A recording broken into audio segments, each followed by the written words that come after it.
Ju përshëndes gjithëve, ndodhem në Krujë, aty ku janë ndërtuar pallatet pas tërmetit të 26 nëntorit të vitit 2019. Këto janë pallatet e reja që keni pas shtëpinë time edhe pjesa tjetër këtu. Ju kujtojmë që të huajt dhanë diku te 1.3 miliard euro për procesin e rindërtimit dhe këto shtëpi janë ndërtuar. Sot e kësaj dite, edhe pse tërmeti ka rënë para 6 ditësh, ata nuk kanë marrë çelësat e banesave të tyre.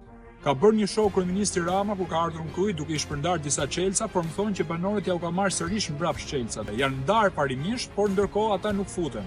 Kanë 2 vite që paguajnë qeran me paratë e tyre, pra nuk marrin bonus qeraje nga qeveria. Pyetja shumë e madhe ndaj qeverisë shqiptare në këtë rast. Përse nuk ju dorëzohen krutanëve apartamentet që janë ndërtuar mbi 52 familje? Nuk janë llogaritur për të marrë apartamente, që do të thotë janë ndërtuar 52 shtëpi më pak, 52 apartamente më pak.